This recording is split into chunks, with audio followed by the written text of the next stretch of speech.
Hello and welcome! I'm here today para explain sa iyo ang tinatawag naming Financial Fitness 101. Dito sa presentation na ito, matututunan mo kung paano mas iingatan at papalaguin pa ang perang pinaghirapan mo. Ito yung tanong ko sa iyo. Is your money earning enough? Hindi porket nagsisave ka, nag-invest ka na. Kapag nagsisave ka, hindi mo lang ginagastos ang pera mo. Pero pag nag-invest ka, pinapalago mo ito. Pera mo na ang nagtatrabaho para sa iyo. Ito yung tatlong bagay na kailangan natin tandaan to make your money work harder for you. Time, money, and interest. First yung time. Start investing early. Second is money. Invest regularly.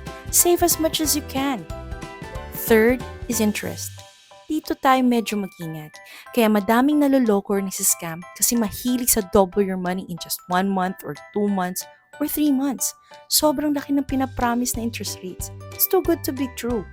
Ang advice ng mga financial experts, find better the inflation rates. Ano ba yung inflation rates? Ito yung pagtaas ng bilihin. Ito naman ang tinatawag naming financial planning pyramid. Kailangan ng proteksyon. Kailangan mo munang protektahan kung ano man ang kinikita mo ngayon para kapag ikaw ay nagsimula ng mag-accumulate ng wealth at may mangyari sa'yo, hindi guguho ang financial house mo. Darating ang time na i-distribute or ipapamana mo na ito. Diyan naman papasok ang estate planning. Heto naman ang seesaw of life. Ang living standard natin ay supported by your income. Minsan, mas mabigat ang income. Minsan naman, mas mabigat ang gastusin natin. O minsan naman, parehas lang sila. Ganito ang mangyayari kung sakaling mawala ang income. Babagsak ang siso. Ang pwede natin gawin ay ganito. Kunwari ito ang income mo, babawas ka lang ng konti para pangkalso. Para kung sakaling biglang mawala ang income, di babagsak ang siso. Ano yung pangkalso na yan? Ito ang tinatawag na life insurance or protection para kung may sakaling may biglang mangyari sa'yo, buhay pa rin ang family mo. You pay in pesos and your family gets millions. Iyan ang concept ng insurance. Matanong ko lang, may insurance ka na ba or question mark pa? Kasi in life, may tinatawag tayong sad events. Sickness, accident, and death. Sa isang iglap lang, pwedeng mawala lahat ng naipundar natin. May na-experience ka ba o nakakilala na ganitong nangyari? Bigla na lang nalaman na may cancer o matinding sakit tapos halos maubos na lahat ng savings or naipundar nila? Kaya ang tanong ko sa'yo, pinaghandaan mo na ba ito? Or question mark pa rin? Malamang sasabihin mo, hindi ko na kailangan yan. Gastos lang yan. Totoo po yan. Life insurance is an expense when you're still alive. Pero yung gastos na yan ang papalit kapag nawala ang income.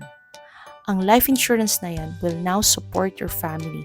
Ang tanong ngayon, magkano bang life insurance na yan? Heto ang sample insurance premium rates. You're paying in pesos and your family gets millions. Ang sabi ni Brother Bo Sanchez, the purpose of insurance is simple. If God calls you home today, your kids won't go hungry. Pag-usapan naman natin ang education.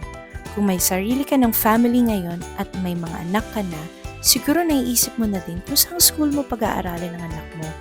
Alam mo ba na every year tumataas ang tuition fees? Pinaghahandaan niyo ba ito?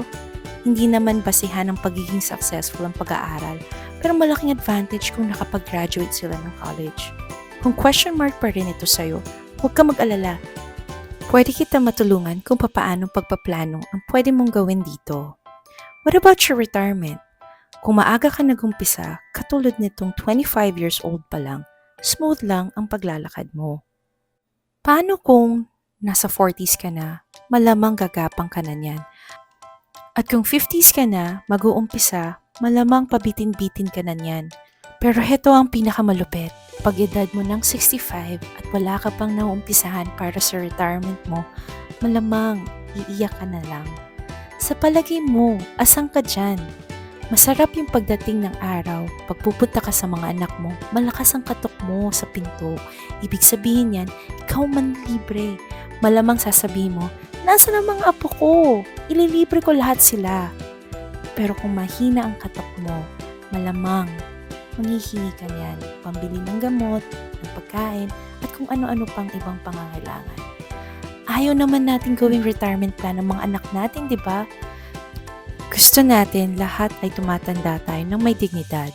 Ang tanong ko ulit sa'yo, pinaghandaan niyo na ba ang retirement mo? O question mark pa rin? Kung question mark pa rin ito, message mo lang ako. Anong sabi ng isang sikat na author na si Brother Bo Sanchez? You got to start building your retirement fund now, not tomorrow, not next week, not next year, but now. Kung sasabihin mo naman sa akin, marami ka ng pera, marami ka ng properties, alam mo ba na lahat ng ito subject sa estate tax kapag nawala ka? Lahat ng pag-aari mo habang buhay ka, asset ang tawag dyan. Pero pag nawala ka na, estate ang tawag dyan. Before may lipat yan sa pangalan ng iba, kailangan mo na magbayad ng tinatawag na estate tax or inheritance tax. Pipigain ka talaga ng BIR kasi hindi malilipat ang property sa pangalan ng iba kung hindi ito mababayaran. Paano ka ba mag-allocate ng income mo? Ikaw ba itong si behavior number 1 na kapag dumating ang income, less gastos, ang matitira, yun ang sisave? Or ikaw itong si behavior number 2, wala pa yung income, ginagastos mo na at ang matitira, utang? O ikaw ba itong si behavior number 3, kapag dumating yung income, ibabawas na agad para sa savings or investment at ang may iwan, yun ang gagastusin? Ito ang tinatawag ni Brother Bo Sanchez na abundance formula. Ang sabi niya, kapag kumita ka ng 100, yung 10%, ibalik mo naman kay Lord sa pamamagitan ng tithe or ikapo. Tapos yung 20% naman para sa investment mo. Ito ang sweldo mo para sa sarili mo. Pay yourself first. Tapos ang 70%, huwag mo naman i-deprive ang sarili mo. Kailangan mo din maging joy at pumili ng needs and wants mo. It's not all about saving and investing. It's actually all about enjoying your money for today and for the future. Sabi nga ni Warren Buffett, do not save what is left after spending, but spend what is left after saving. You have to create a conscious spending plan. Kailangan may safety net ka. Kasama mo kami sa pag-abot ng dreams and goals mo at kung may biglang mangyari na hindi inaasahan, huwag ka mag-alala. Nandito kami para saluhin ka. We will catch you when you fall. And when you're already old, again, don't worry, we will carry you. This is how financial planning works. My job is to give you an abundant life when it comes to money. Alin ba dito sa napanood mo ang question mark sa'yo? Alin ba dito sa napanood mo ang gusto mong umpisahan? Income protection para sa family mo, para in case may dumating na hindi inaasahang pangyayari, hindi magugutom ang family mo? Health protection ba? May pinag-iipunan ka ba o na gusto mong bilhin in the future? Para sa education ba? Para sa retirement ba yan? O nagre-ready ka na sa pagta-transfer ng wealth mo? Alin sa mga financial needs na yan ang gusto mong unahin? Message mo lang ako. Let me help you make a start based on your budget. Thank you for watching and God bless.